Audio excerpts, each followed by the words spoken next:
जाता है जब हेल्थ की रूल बुक को पूरी ईमानदारी से फॉलो करें। सेहत के मोर्चे पर अलर्ट रहे। अगर कहीं खतरे दिखते हैं तो फौरन ले पूरा प्रिकॉशन। और अगर इस बारे में आप चाहते हैं एक्सपर्ट की गाइडेंस तो जल्दी से लॉग ऑन करें careworldtv.com पर और क्लिक करें आस्क द डॉक्टर। हमारे एक्सपर्ट्स आपको देंगे सेकेंड ओपिनियन। ये ईमेल हमें भेजा है हेमंत ने मथुरा से। लिखते हैं, मेरी उम्र 40 इयर्स है। मुझे पिछले 2 हफ्ते से लेफ्ट नी में दर्द है। दर्द धीरे धीरे बढ़ता हुआ बैक ऑफ द नी से लेकर एंकल तक जाता है। डॉक्टर ने बताया है कि ये कार्टिलेज टेयर और लेगामेंट टेयर की वजह से हो सकता है। क्या आप मुझे कोई एक्सरसाइज बता सकते हैं ताकि डॉक्टर की नेक्स्ट अपॉइंटमेंट तक मैं अपने दर्द को कम कर सकूं? हेमंत जी, इस प्रॉब्लम के लिए आपको एक्सरसाइज करनी चाहिए या कोई ट्रीटमेंट लेना चाहिए? इन तमाम बातों की सलाह देंगे हमारे एक्सपर्ट। तो आइए जानते हैं उन्होंने आपके इस प्रॉब्लम के लिए क्या कहा है। हेमंत जी, लगता है आपके डॉक्टर जो हैं वो बहुत बिजी हैं, लेकिन सबसे इम्पोर्टेंट सवाल ये है कि भाई आपकी जो दर्द है वो काफ़ी दिनों से चल रही है और आप 40 साल है आपकी उम्र। और मुझे लगता है कि आप एक तो ऐसा है कीजिए कि एक किसी रोमेटोलॉजिस्ट को या ऑर्थोपेडिक सर्जन से उसको दिखाइए। लिगामेंट टेयर्स में एक्सरसाइज करना जो है वो एक्यूट टेयर में यदि होती है तो वो थोड़ी ज़्यादा प्रॉब्लम खड़ी कर सकती है और इसलिए मुझे लगता है कि डायग्नोसिस जो है वो जल्दी होनी चाहिए। लेकिन जब तक आप दिखाएंगे नहीं किसी को तब तक वो पता नहीं चलेगा कि किस वजह से हो रही है नी में पेन। वो सिंपल प्रॉब्लम भी हो सकती है और इवेंचुअली आप यदि बात कीजिए कार्टिलेज टेयर की तो उसकी भी बात हो सकती है। लेकिन मेन मुद्दा यह है कि भाई प्रॉपर डायग्नोसिस होनी चाहिए, उसके बाद ही आप एक्सरसाइज की बात करें।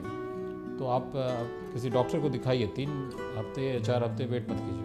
कि एक्यूट टेयर जिस समय होती है तो यूजुअली बहुत पेन होता है और उसके पहले कुछ ना कुछ आपको दिखेंगे कि भाई गिर पड़े या ट्विस्ट हो गया नी या फुटबॉल खेल रहे हैं या कुछ भी हो रहा है, ऐसा उसकी वजह से हो रहा है। ऐसा नहीं होता कि बस बैठे बैठे हैं और फिर हो गया टेयर, ऐसा नहीं होता। तो यदि आपको इस तरह की सिम्टम्स नहीं थी पहले टू स्टार्ट ऑफ विद तो एक्यूट टेयर बहुत कम चांसेस है।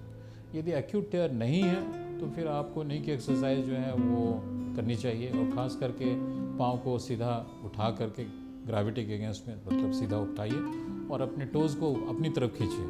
तो उससे जो मसल्स होती हैं थाई की वो मजबूत होती है। तो उससे होता क्या है कि नी में प्रेशर कम पड़ता है फिर और उससे आप स्ट्रेंथन कर सकते हैं और नी जॉइंट की एक्सरसाइज जो है उससे आपका फ़ायदा करेगा।